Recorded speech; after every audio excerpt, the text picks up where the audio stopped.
G'day! We got a DC Super Friends Batman Robot Command Centre. A robot and playset in one. Looks like I'll be dealing with some zip ties. That's the front, and that's the back. Let's crack it open. A little punch hole there to pop it open. Look at the yellowing on these zip ties. You know, that's been hanging around for a while. The screwdriver is a little too big. Let's try this pin.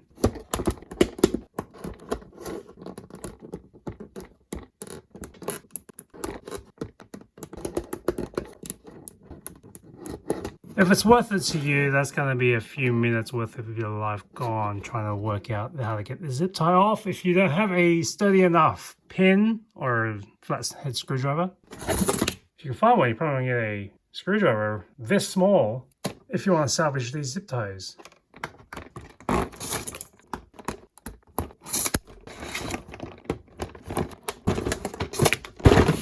It's not just 4 zip ties on the back. Batman's got 2 zip ties. There's one in the front on this side. You see one popping at the back there too. But the robot comes out all right, as well as the base.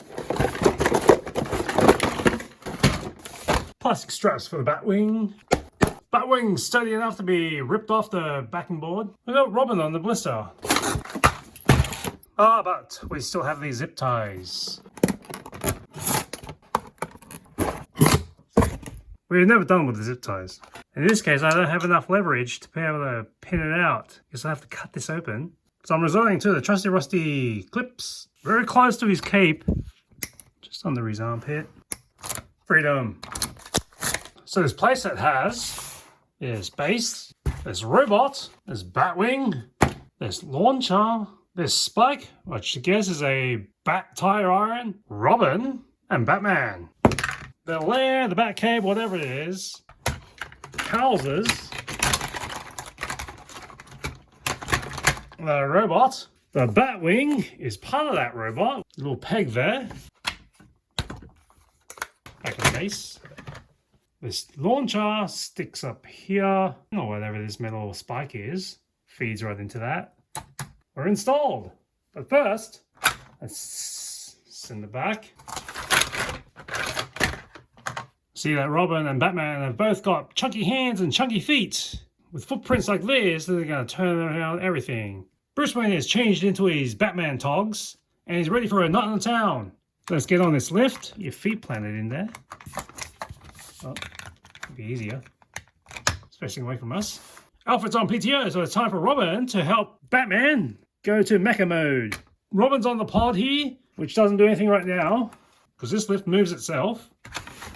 Get this lift all the way upright so that Batman can work out how to turn around and get in the cockpit. First he needs to unmoor his feet stuck in this lift. Turn around. I guess it's a seated position. There's articulation. Get those hands on the joysticks to be able to get us from falling out. That looks snug enough. So it takes an able-bodied sidekick to turn this thing open. The rib cage is open, but I need to pull the lift down. And so now the robot is free. They've got movable arms. There's a tilting hip, so be careful if you're seasick. Okay, Batman fell right out. I did not have the joysticks held on to. Robin, I've fallen out. The legs can move on their own, but there are no knees. These knees are fused. I guess when you need to, you can pop off the Batwing, wrestle the Batman from outside of this cockpit, and squeeze him into this. At least one hand is situated, so that should be enough. Alright, now we're in Batwing mode. I guess you can also pop this out in full flight mode as a bat out in town. But apparently from the box, it's supposed to be that you can have someone sitting already inside the cockpit. Maybe the sidekick. Snap it on the back there. See Robin in the rear. Batman, get back in the front. Get back. In this case, Robin's the pillion passenger. But we're ready to rock. Back on the base. This thing moves about. I don't know if it's supposed to, but if we had the Joker, he'd be situated in these rings, which look not unlike the rings seen in that Superman movie. And they will be turning around, keeping the villain encased in these rings. Which, wow, okay. Oh, Robin broke free of that. Now this, tire iron, let's see that. There's just a little button. We get Batman behind the launcher. There are no pegs on this. They just assume they're going to be situated enough. And then I've lost a piece of the toy. If you didn't know, this Batwing is Batman branded on both wings, as is this tire iron. Back in the Batcave, it looks like we've got the relief of the rocks at the back here.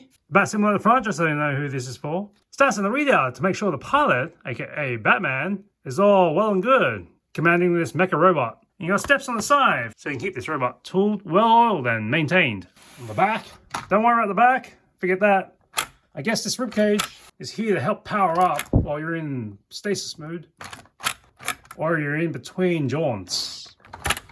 So when you're ready to go, open, unleashed, and pluck it out.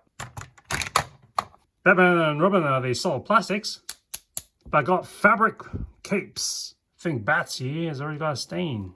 Oh no, that's just the impression of being in the box for too long. The articulation is limited to the legs moving at the same time. The arms can move about. The wrists in turn they're around as well. Same for Robin. The legs are dependent.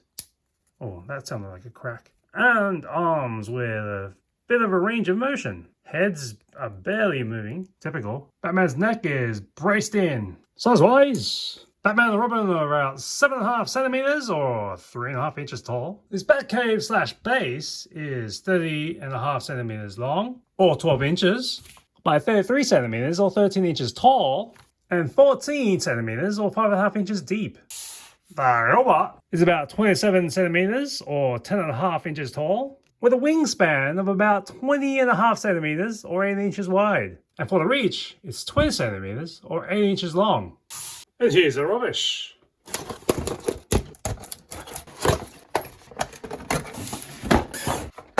The main box, which flattens out pretty well.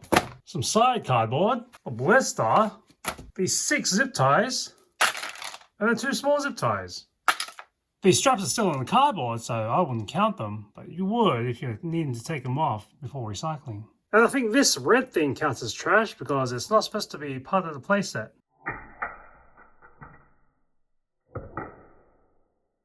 See you next time on Eureka!